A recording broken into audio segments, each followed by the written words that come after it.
سلامونه ملګرو، زه ورور آغا او تاسو ته یوې نوې ویډیو سره راغلی یم. ملګرو، دا جوپیټر دی چې زموږ د لمریز نظام تر ټولو لویه سیاره ده. دا دومره لویه ده چې له 1400 څخه زیاتې ځمکې په هغه کې ځایېدلی سي. خو آیا تاسو پوهېږئ چې ناسا د دې ګازي سیارې په اړه باندې څه لاسته راوړي دي؟ داسې څه چې ساینسپوهان یې حیران کړي دي. دا یوروپا ده چې د جوپیټر یوه سپوږمۍ ده. له پاس څخه د یخ وهلې ګولۍ ښکاره کېږي. خو د ناسا ساینسپوهان وایي چې د دې یخ لاندې یو بشپړ سمندر پټ دی. او تر ټولو لیونۍ خبره پوهېږئ څه ده؟ د دې سمندر د اوبو اندازه کېدلی سي د ځمکې د ټولو سمندرونو څخه 2 چنده زیاتې وي. کله چې ما دا واورېدل نو ومې ویل څه په دومره کوچنۍ سپوږمکۍ کې دومره ډېرې اوبه؟ خو دا د ساینس ښکلا ده. څه چې ته وینې هغه تل حقیقت نه وي، او څه چې حقیقت وي هغه تل ښکاره کېږي نه. راځو د پیل څخه. دا کال 2011 دی. ناسا یو فضایي بیړۍ فضا ته ولېږدوله چې نوم یې جونو و. دا عادي بیړۍ نه وه، بلکې د جوپیټر د ژورو رازونو د پیدا کولو لپاره جوړه سوې وه. د 5 کلونو سفر وروسته په 2014 کې کله چې جونو د جوپیټر مدار ته ورسېدله، د داسې معلوماتو رالیږل یې پیل کړل چې ساینسپوهان یې حیران کړل. لومړۍ ستره موندنه یې د جوپیټر قطبونه وه. موږ تل جوپیټر سیاره له یوه اړخ څخه لیدلې ده، د هغه جوپیټر کرښې. خو د لومړي ځل لپاره جونو د جوپیټر د شمالي او جنوب قطبونو نږدې انځورونه راولېږله. او دا انځورونه وګورئ. دا د جوپیټر شمالي قطب دی. آیا د انځور په شان نه ښکاره کېږي؟ دا خاص د انځور په شان ښکاره کېږي، خو دا انځور نه دی. دا یو رښتینی تصویر دی. دا شین او سپین تاوېدلې بڼې وګورئ. دا توپانونه دي، د ځمکې د توپانونو په شان. خو آیا تاسو پوهېږئ چې د دوی اندازه څومره ده؟ هر سایکلون د ټولې ځمکې په اندازه باندې لوی او غټ دی. او تر ټولو په زړه پورې خبره دا ده چې په شمالي قطب کې 8 سایکلونه شته چې په بشپړ ډول سره په 8 برخو سره برابر سوي دي. یو لوی سایکلون یې په منځ کې دی او 8 کوچني کوچني پر شاوخوا باندې دي. په جنوب قطب کې 15 سایکلونه دي د 15 کونجونو په شان، او دا خاص د پینټاګون په شکل سره جوړ سوي دي. اوس تاسو فکر وکړئ چې په ځمکه باندې توپانونه ځي او راځي، خو دا سایکلونه د کلونو راهیسې په همدې ځای کې سره سرخي، نه سره جنګیږي او نه یو له بل سره یو ځای کېږي. په بشپړ توازن کې ولاړ دي. ساینسپوهان لا هم نه پوهېږي چې دا څنګه دومره ثابت پاتې سوي دي. آیا کومه نالیدلې قوه شته چې دا په یو شان باندې ساتي؟ که په جوپیټر سیاره کې دننه یو بل داسې شی شته چې دا توازن برابر ساتي. او همدلته دوهمه حیرانونکې موندنه پیلېږي. د جوپیټر دننه څه دي؟ جوپیټر یو ګازي سیاره ده. دا کلکه سطحه نه لري، له ګاز او مایع څخه جوړه سوې ده. خو پوښتنه دا وه، آیا د دې سیارې په منځ کې یو مرکز یا یو کور لکه یو غار داسې شی شته؟ ساینسپوهانو باور درلودی چې باید یو کوچنی ډبرین مرکز ولري. خو د جونو معلوماتو وښودله چې جوپیټر مرکز لري، خو کوچنی نه دی. دا مرکز د ځمکې څخه 10 چنده دومره غټ دی. او تر ټولو عجیبه خبره دا ده چې دا مرکز کلک نه دی، دا نرم او ګډ وډ دی. له درنو عناصرو او مایع هایدروجن یو ګډ مخلوط دی، داسې لکه چا چې د جوپیټر دننه هر څه سره ګډ وډ کړي وي. اوس یوه لویه پوښتنه پیدا کېږي، که د جوپیټر مرکز دومره عجیبه وي، نو آیا زموږ د لمریز نظام د جوړېدو نظریه ناسمه ده؟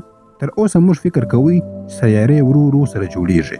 لومړی یو کوچنی ډبرین مرکز جوړیږي، بیا ګاز پرې راټولیږي. خو د جوپیټر له دې نرم مرکز څخه ښکاري چې شاید بل څه پېښ سوي وي. کیدای سي د جوپیټر له جوړېدو وروسته یو ډېر لوی ټکر سوی وي. یو ستره لویه سیاره د جوپیټر سره جنګېدلې وي، او د همدې ټکر له امله مرکز ټوټه ټوټه سوی وي او سره ګډ سوی وي. میلیارډونه کاله وړاندې زموږ لمریز نظام د جګړو ډګر و. سیارې یو له بل سره ټکرېدلې، داسې ګازي سیارې لکه جوپیټر جوړېدلې، او هر څه یې ګډ وډ کوله. او همدا ګډوډۍ ښایي د ژوند د پیل لامل سوی وي. څنګه؟ راځو درېیمې سترې موندنې ته. د جوپیټر په سپوږمۍ کې اوبه. جوپیټر له 15 څخه زیاتې سپوږمۍ لري، خو 4 یې ډېرې ځانګړې دي: ایو، یوروپا، ګانیمید او کالیسټو. دا د ګالیلیو سپوږمۍ بلل کېږي ځکه چې ګالیلیو کشف کړي وي. او له دې 4 څخه یوروپا تر ټولو په زړه پورې ده. د یوروپا سطحه وګورئ. داسې ښکاري لکه چا چې یخۍ مات کړې وي، لکه د یخي یوه ټوټه چې پرته وي. د یوروپا سطحه د 15 څخه تر 25 کیلومتره پورې د یخ طبقه ده. خو تر دې لاندې څه دي؟ د 100 کیلومتره څخه ژور د مایع اوبو سمندر دی. هو، د مالګینو اوبو یو بشپړ سمندر چې لا هم مایع دی. اوس پوښتنه دا ده چې په دومره یخ ځای کې اوبه څنګه مایع پاتې سوي دي؟ ځواب یې تودوخه ده. یوروپا جوپیټر ته ډېره نږدې ده، او د جوپیټر جاذبه دومره قوي ده چې یوروپا تل سره کښېکاږي، لکه څوک چې یو ګین په لاس کې ټینګ نیسي. کله چې یوروپا کښېکښل کېږي، دننه یې یو ګرمي پیدا کېږي، او تودوخه جوړوي. دا تودوخه د یوروپا لاندې سمندر مایا ساتي او تر ټولو حیرانونکې خبره په هیره څه ده، هلته چې اوبه وي هلته د ژوند امکان هم وي. د ځمکې سمندرونو په تر ټولو ژورو برخو کې چې هلته رڼا هم نه رسیږي بیا هم ژوند شته. د هایدروترمل وینټونو ته نږدې هلته بکتریاوې، ماهیان او عجیب مخلوقات ژوند کوي. نو پوښتنه دا ده، آیا د ایروپا تر ځمکې لاندې سمندر کې هم ژوند کېدلی سي؟ د ناسا ساینسپوهان وایي چې دا امکان لري. له همدې امله ناسا د ایروپا کلیپر په نوم یو نوی سټلایټ توغول پلان کړی و. دا په 2024 کال کې وتغول سول او تر 2030 کاله پورې به ایروپا ته ورسیږي. د دې میشن هدف دا دی چې د ایروپا سیارې سطح وڅېړي، د هغې د سمندر ژوروالی اندازه کړي او وګوري چې هلته د ژوند نښې شته او که نشته. خو ایروپا یوازې نه ده، د ګانیمید او کلیسټو پر سپوږمیو هم د ځمکې لاندې سمندرونو نښې موندل سوي دي. دا معنا لري چې د جوپیټر شاوخوا یو بشپړه د اوبو نړۍ شته. څلورمه موندنه د جوپیټر د لوی سور داغ راز دی. که تاسو د جوپیټر انځور لیدلی وي نو هلته به مو یو لوی سور ټکی هم لیدلی وي. دې ته لوی سور داغ ویل کېږي. دا یو ډېر لوی توپان دی، یو داسې توپان چې له تیرو 400 کلونو راهیسې روان دی. اندازه یې دومره لویه ده چې 2 یا 3 ځمکې هلته په اسانۍ سره ځایېدلی سي. خو ساینسپوهانو دا هم موندلی دي چې دا توپان له 300 کیلومتر څخه زیات ژور دی. یعنی دا یوازې د سطحې پر سر باندې نه دی بلکې د جوپیټر تر دننه پورې تللی دی. یو بل حیرانونکی حقیقت دا دی چې دا توپان ورو ورو کوچنی کېږي.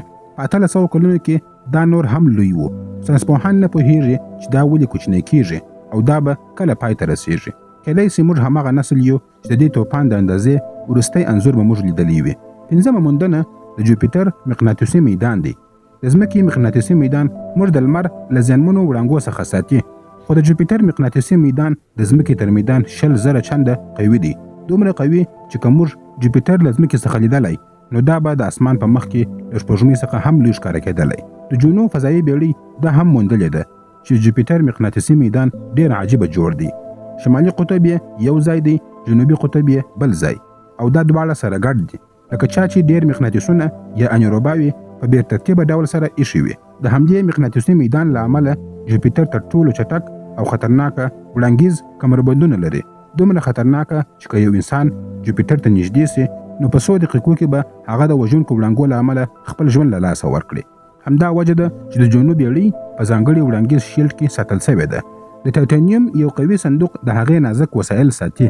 شپږمه موندنه د جوپیټر کړۍ دي. موږ ټول د زحل کړۍ پیژنو، خو آیا تاسو پوهیږئ چې جوپیټر هم کړۍ لري؟ هو، ډېرې نرۍ او ډېرې کمزوري کړۍ لري.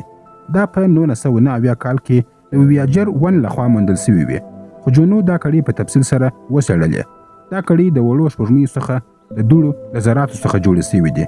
کله چې کوچنۍ ډبرې له دغو سپوږمیو سره ټکر وکړي دوړې پورته کېږي او کړۍ جوړېږي.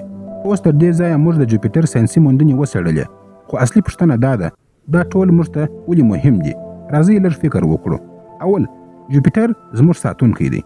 جوپیټر دومره لوی دی چې جاذبه یې د یو سپر په شان باندې کار کوي. کله چې کوم ستورمزلي یا لکۍ لرونکي ستوري د ځمکې خواته راسي، ډېر وخت جوپیټر هغه له ځانه خواته راکشوي یا د هغې طرف وربدلوي. په 1994 کال کې د شمیکر په نوم یو لکۍ لرونکي ستوري له جوپیټر سره ولګېدی. دا ټکر دومره لوی و چې له ځمکې څخه هم ولیدل سو. که دا له ځمکې سره لګېدلی وای نو د ډایناسور په څېر به یې لویه تباهي رامنځته کړې وای. نو په یو ډول سره جوپیټر زموږ ساتونکی دی. دوهم، جوپیټر موږ ته راښیي چې نور لمریز سیسټمونه څنګه کار کوي. تر اوسه موږ زرګونه بهرنۍ سیارې موندلې دي. ډېر یې ګرمې جوپیټر دي، یعنې د جوپیټر په شان لویې سیارې چې خپل ستوري ته ډېر نږدې دي. د جوپیټر په مطالعې سره موږ کولی سو د نورو ګازي سیارو په اړه باندې هم پوه سو. دریم، د ژوند موندنه. ایروپا، ګانیمید او کالیسټو هغه ځایونه دي چې کیدای سي هلته د ایلین د ژوند نښې پیدا کړه سي. کیدای سي یوازې یو کوچنی یا وړوکی ژوند وي، کیدای سي تر دې هم یو لوی څه وي. که موږ هلته ژوند پیدا کړو نو دا به ثابته کړي چې ژوند یوازې پر ځمکه نه دی بلکې کیدای سي په ټوله کایناتو کې ژوند وي. څلورم، ساینسي تجسس. موږ انسانان یو، موږ د پلټنې او پوهېدو تږي یو. موږ سپوږمۍ ته ولاړو، مریخ ته ولاړو، اوس د جوپیټر په پوهېدو سره بوخت یو. دا یوازې ساینس نه دی، دا زموږ پیژندنه ده. موږ څېړونکي یو. زه شخصا د دې موضوعاتو له مطالعې او څېړنې څخه ډېر خوند اخلم، ځکه دا راته یادونه کوي چې موږ په دې لوی کائنات کې څومره کوچني یو، خو دا هم را یادوي چې موږ څومره ځواکمن یو. موږ په یوې وړې سیارې کې ژوند کوو، خو یو فضایي بیړۍ مو د میلیارډونو کیلومتر لیرې استولې ده چې موږ ته د جوپیټر رازونه راوړي. او د انسان ذهن رښتیا هم حیرانونکی دی. او دا هغه څه دي زه یې درته ویل غواړم. ساینس یوازې په کتابونو کې نه دی، ساینس زموږ شاوخوا هر ځای شته. دا زموږ د سر پورته په اسمان کې دی چې موږ هر وخت وغواړو او هر وخت څېړنه پکې کولی شو. خپل نظرونه مو په کمنټ کې راسره شریک کړئ. که مو ویډیو خوښه شوې وي، ویډیو لایک او شیر کړئ. تر بلې ویډیو پورې مو الله مل شه. مننه.